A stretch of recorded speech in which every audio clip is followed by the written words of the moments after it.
I know it's only been a week that we've known each other, but I am so ready to die for you. Like right now. You know, when I read the questions, I really freaked out. I mean, I've been so disappointed by most of my recent reads that I thought I couldn't answer most of the questions on this list.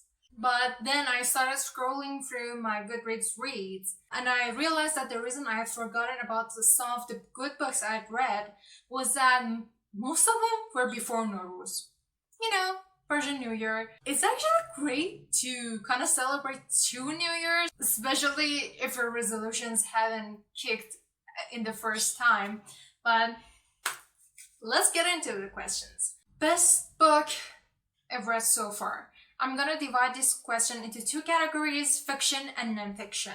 The best nonfiction book I read this year was Why Men Love Bitches. The term of bitch in this book is referred to a woman who is confident, satisfied with her own life, independent, and doesn't get into relationships because she's in need of being emotionally or financially dependent on a male figure. And since she is her own life's first priority, if she's being treated below her standards, she's not gonna try to change herself or the guy. She's just gonna leave.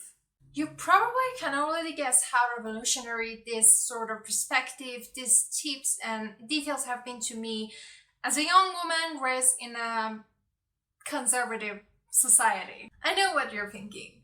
I am right now banging every guy I ever had crush on.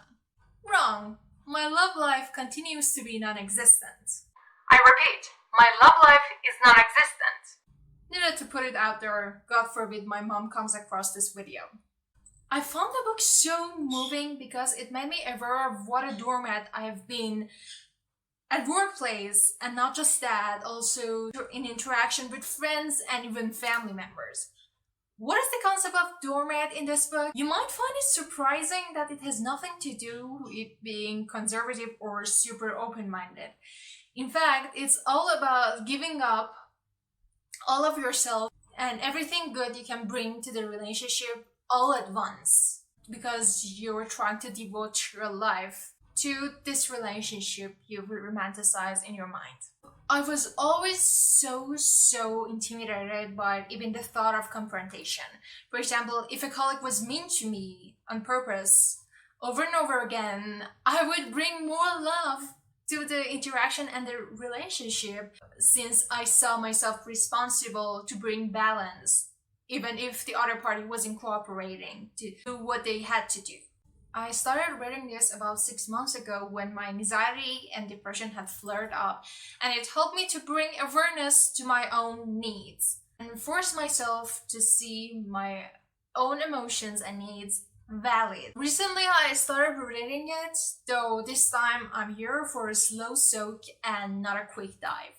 Though I think I need to put it out there that I do not think that anyone should devote themselves blindly to every single tip shared in this book or any other book.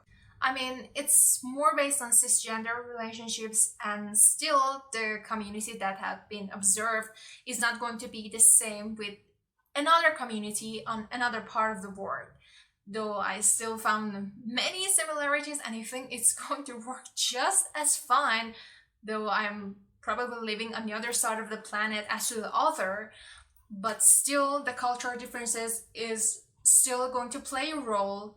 One proof of it is that you see many relationship gurus writing books claiming that they had talked to all the men or all the women to fill the content of this book. And still, you get some really distractingly contradicting beliefs and perspectives in all of these books.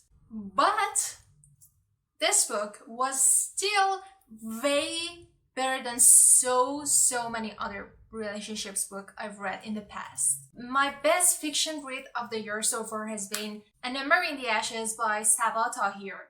You know, as a writer, when I'm reading a book, I am not completely soaked to the story. I am halfway aware of the way the author has crafted the words they have used, and I constantly ask myself these questions. How I would have done this, how I would have said this exact thing, or what could be changed in this sentence, in this paragraph, to make the transitions of the act or even this paragraph to be smoother. And always I come up with the modifications that could have made the book better. Sometimes on sentence level, sometimes on bigger grounds. But here, I brace myself saying that, okay, it has a good intro. Do not trust the story. It has a good middle. Still, it could go wrong, but no, not with this book. I think overall there were just a couple of sentences I thought I would have rewritten. The level of perfection in this book was so high that it filled my heart with such joy. I seriously regret that I didn't make a praise video for this right away, but I think it's actually worth rereading, so I could make just that. It's so ridiculous that so many problematic books are so overhyped all over social media platforms and book communities, but this beauty, it has yet to be known to all as it deserves to be. Which leads to the best sequel I've read this year, A Torch Against the Night by also Sabah Tahir, the second installment in the quartet of An Ember in the Ashes. Once again, I braced myself for the writing to feel kind of rushed. You know, like many other authors whose second book felt so rushed and kind of messed up because, as some of them confess themselves, they suddenly find themselves busy and constantly on tours and interviews, whereas they had so much time perfecting and revising their debut novel. But unfortunately, after finishing this, I fell into a reading slump and didn't continue reading the rest of the quartet. But I am surely going to read them all, and I am also very hopeful that this could become one of my all-time favorites. New releases you haven't read. Kissing the Coronavirus 2. I mean, many books, but none that I have been particularly waiting for. However, most anticipated book of the year for me is going to be Iron Widow by Xiran J. Zhao. This novel is going to be a sci-fi adaptation of the life of the only empress in Chinese history. Y'all know how much I've been excited, and I have talked a lot about the details we know until now in the video here. It breaks my heart when I see all these book bloggers receiving our copies when we still have about 6 months to wait. But the other day, I actually checked one of these posts and I realized, contrary to what I believed, not all of them have huge pages and are actually really big influencers.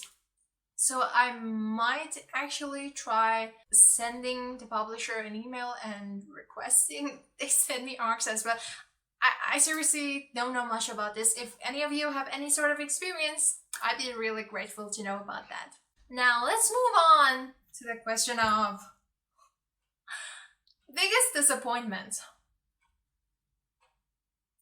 Where do I even begin? It was so hard, but I actually managed to cross out most of these books and chose one, and it's going to be something that I expected to be really inspiring, since if you don't know, I'm a culture and language nerd, and Flame in the Mist by Renee Ahdieh. I think by now most of you have heard me say a million times at least that at the beginning of the quarantine, since I didn't have to spend my money on food and transportation, I managed to save up some money, and what better use to them than buying books? You know, I bought almost all the hype books of the previous decade to catch up on, you know, the ones that I missed because of the bloody uni entrance exam. What I didn't expect was that literally like 7 out of 10 of those books is such a disappointment. One of the authors whose all of books I bought was Renee Ahdieh. Back then, she still has 6. Right now, I think there's release date of her seventh book have been revealed, but let's just brief you in. Renee Ahdieh mostly writes novels that are soaked in culture and language, and those are the stuff that I'm very passionate about. If you've read my bio on this channel, you know that I'm a language alum, I'm obsessed with history, so naturally I would be attracted to her work. But there are some issues that always make her books a torture for me. Firstly, her first duology was a loose adaptation of one of my country's most favorite folklores, and it was a cultural mess and filled with stereotypical representations that, you know, still every single time I think about. The third was based in New Orleans and, you know, was about vampires and werewolves and those sort of creatures. I have watched the originals, which was also about all the supernatural creatures and the fictional history of New Orleans, and so I was so excited about it. It's no longer a duology, of course, the third installment is coming out, but you know, the problem with those two books was that they both started really well. The work was so magnificent. I just wanted to dive in and know more about every aspect of it. But then, you know, somewhere around the second act, and especially the third act, suddenly everything was rushed. You know, since the core of the story is the romance and it's not working, like, there's no point to go on. I also didn't like the morality of the conclusion of the second book, so there's no way I would continue reading it. Though if it's my chance, the moment I request e-arcs from the publisher. But anyway, I was ready to give one last chance to the author especially because her second duology was based on Japanese culture, which is closer to her background. So I thought, since it's closer to culture of her birthplace, I wouldn't have to be worried about cultural appropriation. I thought that was going to be the only problem. You know, apart from the tired cliches and tropes, the two aspects that spoiled this book for me was the excessive purple prose and the tired incel of trope, just the same as we've been getting from all her other books. I know what, it's not really incel love, it's something around, I know we've only known each other for 1 week, but I'm ready to die for you. Like right now. At least with the couples of the other books, we could also savor the chemistry between the characters, but here I feel like the author was so mesmerized and enthralled by the beauty of the culture, which I think felt more like home to her, that we got more trees and bushes and buildings development than character and relationship development. I actually DNF the duology. I, who cannot DNF anything. The best thing for me to do is to give the books away before I actually get tempted to finish the duology out of self-loathing. Biggest surprise. I'm going to name 3. The first one, which is like the less surprise, was Killing Sarai by Rutmersky. J.A. Rutmersky was Killing Sarai. You know, I first watched William Levy's adaptation of this book, which was Embarazo está un asesino. Was it okay quality, especially to compare with all those big budget blockbusters that sucked, were such a shame to the books that they've been adapted from. I was kind of tempted to read the steam in the book because it felt like it was steamy. Never would I have guessed that despite the fact that I knew all the plot twists, I was still enthralled by the book. By the prose, by the pace, I sticked to the storyline and I finished it in 2 days, and I was only reading at nights. And you know, the pacing, the characters, everything was just so well built. And I'm definitely gonna continue on the series. The next book I'm going to mention was not the biggest surprise, was kind of the biggest shock. A Very Large Expanse of Sea by Tahir Mafi. I already talked about this book on the review video, but I never really understood the depth of racism until I read this book, which the author had used her own diaries and experiences as a Muslim and a child of immigrants living in the post 9/11 incident society of USA. I always looked at racism like from behind a window. This one, especially coming from someone who shares so much of the same background as me, was like opening that window, bursting that bubble. And it was so moving, and the novel was still very, very beautiful. Sort of bittersweet, but not a tragedy you would expect from something this harsh. We actually need to read these books to understand them and to see what kind of people we actually are. The next one I'm going to mention, though, was one of my most recent reads, and gosh, it just moved me upside down and in a good way. Girl, Serpent, Thorn by Melissa Bashardoost. I had actually heard about this author a year ago, which was the release date of this book. She is not on any social media platforms. Even her Twitter and Facebook accounts are run by admins. But still, the surname Bashardoost is like shouting, "I'm Iranian!" So I thought, I'm gonna give it a shot at some point. I was, of course, a bit scared because, after reading all the shitty adaptations about my culture and the mythology of my country, if you put yourself in my place, you will understand. Some people don't care. I was raised to care so much. My mother have always been obsessed with Maulana, which is more internationally known as Rumi, and whenever she reads or watches something that is made about his life, she goes in details about everything that was done wrong. So it's kind of in the way of being raised. Throughout the read, I braced myself, waiting for the point for my heart to be shattered over and over again. And it didn't. And it was so action-packed and so exciting and intoxicating and everything good. And I felt so much gratitude toward the author by the end of the book. I came into reading this book because, throughout the Pride Month, this was actually enlisted for having bi representation. And it made me feel so understood in so many different levels. And not just that, also for the fact that it reminded me of the time I was still a kid and my mother told me stories of Deep and Pari. Orally, Girl, Serpent, Thorn is inspired by Persian mythology, and as someone who is obsessed and very meticulous about the details, I can clarify this as readable.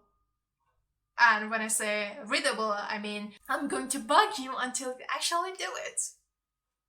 And if you think you can actually escape this, you still don't know me, do you? Favorite no author? I'm actually very grateful that I could come up with a few names. I mean, that's such a good news to trust an author and know that whatever you're going to read from them is going to be fine. Unfortunately, I do not trust all of them 100% right now. I am going to try out some other of their books, but the one that I do trust right now is Sabah Tahir. Please continue to be this awesome. Please. New crush or squish? I cannot believe I did not search. I am not sure what squish means. I'm just guessing it's referring to a polyamory term. I guess my new crush would be Elias and Laia from An Ember in the Ashes quartet. New favorite character, Parvane, the female love interest from Girl, Serpent, Thorn. This is actually funny because most of the time, naturally I place myself as the main character. But with this one, Despite the fact that I absolutely love the protagonist, I think like she was so relatable. I kind of felt more connected to Paravane. Do I need to mention that Paravane wasn't actually a human? I'm going to confess that the book that made me cry the hardest probably is A Vampire Smut. I mean, I was in the middle of the third act of Dark Lover by J.R. Ward. You know, it's the first book in her Black Dagger Brotherhood series. I actually expected it to end in a sort of cliche. Considering the fact that it was published in like 2005 or 2008, so it would have been natural for it to have been of tired tropes, but it wasn't. Like the plot, there was some sort of twist which completely changed the ending I had been expecting. And despite the fact that I was pretty sure that everything was going to end up fine, I just couldn't stop crying at 3 a.m. on January 2nd. The book that made you happy. Girl Serpent Thorn, for being such a good representation of Persian people and Persian culture. And also Dark Lover. I'm not just talking about the good prose, good pacing, and also well delivered steam. When I picked this book up, I was actually feeling very shitty about my whole life and felt like nothing was moving in the right direction. So I picked this book and I enjoyed this so much. It just transformed my mood. I actually wasn't expecting to like that book so much. The most beautiful book I've read so far. Girl, Serpent, Thorn. What do you plan to read in the second half of the year? Definitely the third and fourth installment in An Ember in the Ashes Quartet. 6 months ago, I actually decided that I wanted to read more books by diverse authors in this year, but I didn't really dedicate myself to that goal until the incident that all led to the video, A Court of Problematic Authors and Heartbroken Dance, which I'm going to link above and down below, and you probably need to check them out. It was only afterwards that I actually started reading more by diverse authors, and believe it or not, sometimes those whose name is not that huge are actually better authors than some who are famous for shallow reasons. At least half of the fiction stuff I'm going to read are going to be from diverse authors, especially those who are based in Middle East, which is similar to me. But something else that is more important for me is finishing my research for my novel so I can jump to writing the second draft. Yes. Starting with this, The Quest for Identity, the image of Iranian women in prehistory and history. This book is so beautiful, and it's actually so ancient. It's basically 7 years more ancient than I mean, look at the price. Here it says 1,200 tomans. Right now, the price I found, price of the 2 years ago, because the publication of this has been stopped. It's right now an illegal sort of book. The last price it had was something aligned 60,000 tomans. It's like 50 times more. That's how much the value of money has changed. And this is like the second installment in the trilogy. This one is about the dynasties that come after the Elamites, like, the Achaemenid, until the Sassanid Empire. I was actually pretty lazy to do the research, even, when I was at the beginning of writing the first draft of my trilogy. But right now that I actually forced myself to actually check some of these out of my to-do list, I actually find it pretty fun. Studying history is such a magnificent journey. Sometimes it's even better than studying languages. You probably think I'm weird. But I might actually read something else too. You know what? If you watched until now, tell me the book that you wish the whole world was aware of and have read. Tell me in the comments below and choose my TBR. As if it's not overflowing already. Don't forget to subscribe and click on the notification bell so that you will not miss the future bookish and cultural content. Also, I have finally managed to turn on the strict filters and started my own BookTok account. So if you're there hunting for bookish content, don't forget to say hi. Thank you so much for watching this episode on Shahrzad Stories channel. I'm Shahrzad and I hope I see you later.